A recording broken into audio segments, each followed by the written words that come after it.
அதே மாதிரி இந்த வருடம் வந்துட்டு அஜித் சாரை பொறுத்த வரைக்கும் 2 படங்கள். இந்த 2 படங்களுமே நல்ல ஈர்ப்பு, நல்ல விமர்சன ரீதியாக நல்ல வெற்றி. அவருடைய அந்த ரெவன்யூ ஷேர்னு ஒன்று இருக்குல்ல சார், இது பிரமாதம். இப்போ பார்த்தீங்கன்னா, இப்போ நீங்கள் டாப் 20 படம் எடுத்தீங்கன்னா 2 படம் நான் சொன்னேன். டாப் 5 படங்களே 2 படம் இருக்குன்னு. ஒன்று வந்து 240 கோடி பண்ணது, இன்னொரு படம் 140 கோடி பண்ணதுன்னா கிட்டத்தட்ட 380 கோடி வந்து அவருடைய 2 படங்களும் கொடுத்துருக்கு. ஓகேங்களா? ஸோ அந்தளவு அவருடைய கான்ட்ரிபியூஷன் இருக்குது. ரஜினி சார் ஆல்ரெடி நம்ம பேசிட்டோம். இது 2 படமும் சேர்த்து 380 கோடி பெரிய விஷயம் தானே.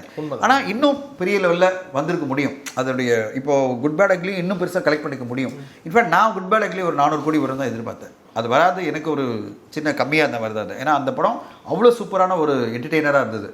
எப்படி வந்து ஒரு பிரேக் த்ரூ படமாக வந்து ஆதிக்க வச்சு மார்க் ஆண்டனி வந்து இல்லை, அந்த மாதிரி இந்த படமும் ஒரு பெரிய வசூல் சாதனை பண்ண தான் நான் எதிர்பார்த்திருந்தேன். ஒரு 400-500 கோடி வரணும். அது 230 பண்ணதே எனக்கு கம்மியாக தோணுச்சு. ஏன்னா அந்தளவு பொட்டன்ஷியல் இந்த படம். அந்த படம் அதுக்கும் இதே தான் பிரச்சனை. எல்லாருமே ரிவ்யூஸ் போட்டு எல்லாம் பண்ணி மிக்ஸ்டான இது பண்ணி ஏதோ பண்ணி அது வந்து வசூலை குறைக்கிறதா பெரிய லெவலில் உழைக்கிறாங்க. பட் ஆனால் அந்த படமும் என்டர்டெய்னிங்காக அந்த பேனரை பொறுத்தவரையும் அது வந்து ஒரு ப்ராஃபிட்டபிள் படம்னு நினைக்கிறேன். ஆனால் எக்ஸாக்ட் நம்பர் நம்மளுக்கு தெரியல. ஏன்னா அது சேட்டலைட் இன்னும் வியாபாரம் ஆகிட்டு நம்மளுக்கு ஒரு கணக்கு வர மாட்டேங்குது. அதோடைய ப்ராஃபிட்டபிலிட்டி நம்மளுக்கு தெரிய மாட்டேங்குது.